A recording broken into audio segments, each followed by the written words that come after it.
In this episode, a Reddit user posed the spine-chilling question: what is the most pants-shitting paranormal experience you've had?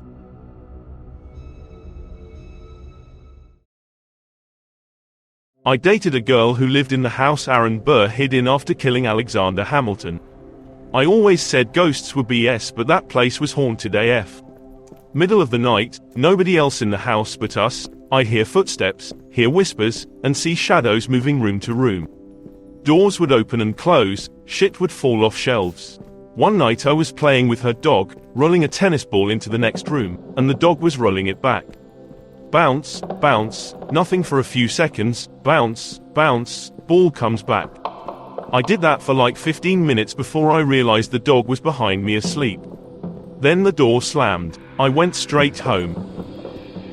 My mother-in-law insisted that her house was haunted as she kept seeing this creature which looked like a dog walking upright. I have a science education and was in the middle of trying to explain to her many possible explanations for what she has seen when a ghostly dog-like figure standing up ran across upstairs which was visible from where we talking. I had no more words to say night. The only potential explanation I can think of is that my mother-in-law's house is near an old landfill site. These can emit all sorts of gases that can cause hallucinations. Doesn't really explain why I saw exactly what she had described. Maybe mind was primed by her description. Don't know. It was a very disturbing event though. When I was around 20, I was asleep in the middle of the night. I woke up and saw a floating, transparent body about 3 feet away from the bed. I assumed I was still dreaming, but it was disconcerting that my cat was sitting next to me, hyper-focused in the same direction. I closed my eyes hard and reopened them. The ghost, or whatever it was still there when I opened my eyes again. I said out loud, "What do you want?" Just as I said that, my cat leaped into the ghost with splayed legs, like it was hell-bent for leather. My folks and I lived right at the edge of a fairly big national forest. The back 4 acres or so of our property was fenced in so the dogs could run, but they constantly found ways out and we had to patch holes or fill in digs. This had gone on for months and was just a part of life now.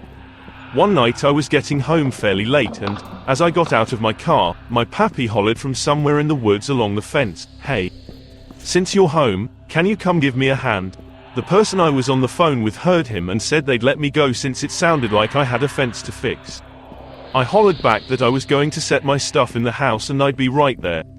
When I opened the door to set my stuff down, Pappy was sound asleep in the recliner in the living room. As soon as I saw him, every hair on me stood on end. I practically dove inside, shut the door, and slammed that deadbolt home like I was trying to drive it into the door frame. I don't know what was calling me from the woods, but I know it definitely wasn't my dad. Mid-90s, 13 years old, summer break, I was home alone and sleeping in like I loved to before the heat rolled in. Anyways, the phone kept ringing and ringing, but the caller wasn't leaving a message so I didn't pick it up. Eventually they gave up and I was just about to get back to sleep when the doorbell started ringing non-stop. I dragged my ass out of bed and go downstairs and open the door. It's the neighbor girl from down the street. She was about my sister's age, 11 to 12. She had a bat in one hand and the cordless phone in the other. She was crying uncontrollably. I let her in and got her to calm down a bit. When she could finally talk, she said that she was home alone for the day, and that a few hours ago, their dog Pepper had started barking uncontrollably at a spot in their upstairs hallway. She said she had also heard banging noises coming from the same place upstairs. She had already called the police, and they did come out, but everything stopped just as they got into the house. Then it started up again after it had been thoroughly searched. Her parents had been notified too, but they felt it was just her imagination, so they didn't come home. She asks me to come check it out with her. I immediately slipped on my shoes and followed her down to her house. When we rounded the corner to the little cul-de-sac where her house sat, we noticed that the front door was open. She said that she had closed and locked it before leaving, but given the state she showed up in at my house, I felt like she had just forgot and didn't think anything of it. We get into the house and immediately I could feel something on the back of my neck. Like a tingle. At 13, I really didn't understand what that feeling meant, but later in life, I would end up associating it with my gut telling me, immediate danger. However, while I didn't understand the feeling then, I immediately became a little anxious and frightened. As we sat there on the landing to her front door, I could hear the dog Pepper barking at something upstairs, probably from the long hallway. I asked my neighbor to stay with me, and to give me that bat.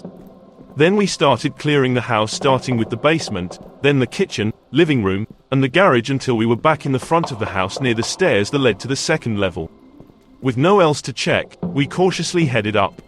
The stairs went up to a short hallway that led to the master bedroom on the left before turning right to the other 2 bedrooms and bathroom.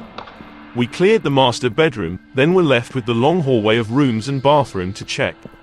At the end of the hallway was their dog Pepper, and he seemed to be fixated on a point on the ceiling just outside the door at the end of the long hallway. Looking up, I didn't see anything, so we continued to the bedroom on the left, then the bathroom on the right, before we reached the end of the hall where there was one more bedroom to check. It was her bedroom. As we approached the door to her room, we were startled by a slamming door behind us. It was the door to the master bedroom, a room we had just cleared together. At this point, the dog stopped barking and then ran off down the hall towards the stairs. However, as he rounded the corner, he stopped dead in his tracks in front of the now closed master bedroom door and started growling. Right as he did this, the neighbor girl got really scared and started crying. Then she dropped to her knees, brought her hands together in front of her, and started reciting the Lord's Prayer. Right as she said, "Hallowed be thy name," the door to her room slammed shut, followed by the bathroom door I was standing right next to. Then the spare bedroom door at the end of the hall near the master bedroom slammed shut as well. Right after all the doors slammed, there was a giant thud above us. Like someone bringing their fist down on a tabletop. In this case though, the roof was the tabletop, and that thud resonated throughout the entire house.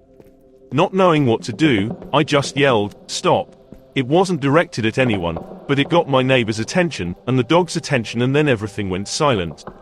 The dog, the praying, the weird vibe on the back of my neck, all of it. We just stood there in silence for a couple of minutes. Then we got our shit together and went downstairs.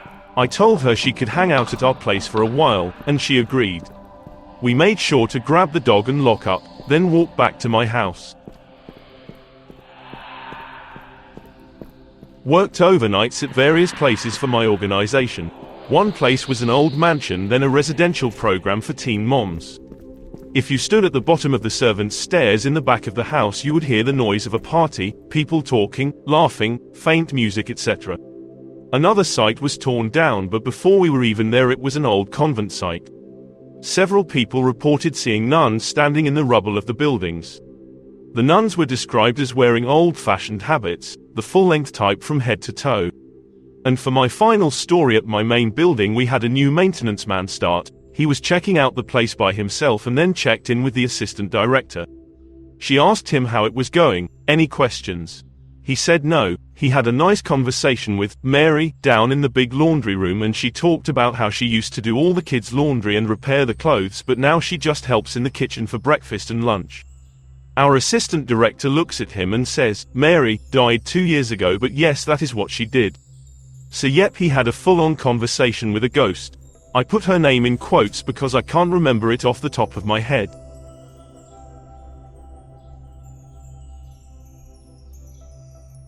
Not the most terrifying experience I've had, but a group of 5 of my teenage friends and myself saw a lady walking up a country road one day.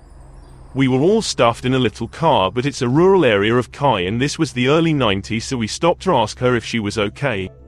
This lady was solid until we pulled up to her, and it was almost like she was flickering in and out of this plane of existence. You could see the trees behind her through her, and she was dressed in typical working clothes of a farmer's wife from the 1900s, apron and printed dress, hair in a plain scarf. The kid closest to the window in the back seat practically squashed me, trying to put distance between themselves and the apparition, but we honestly didn't want to be rude, even to a ghost. She asked us if we had seen Thomas, who apparently was her son and had walked to town for milk. Town was at least 15 miles away. The older kid driving offered her a ride even though there was no room, and she said no, didn't want to be a bother, and Thomas should be back shortly, but thanked us for the offer. Whole time she's flickering between see-through and solid. We part ways, and the boy up front in the passenger seat was panicked. He kept saying she was invisible over and over. Everyone in the back seat is crying. We couldn't believe we saw that in the broad daylight.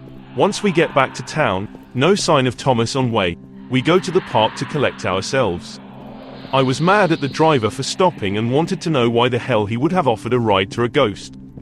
He said an old timer had told him a story about a lady asking for rides on the road, and if you refused her you would wreck and die in the next curve, so he offered her a ride. We were so disturbed by this whole thing none of us spoke about it again for 10 years outside of an occasional, "Did that happen?" That's probably the 5th most terrifying experience I've ever had, but it's validating because there was so many of us.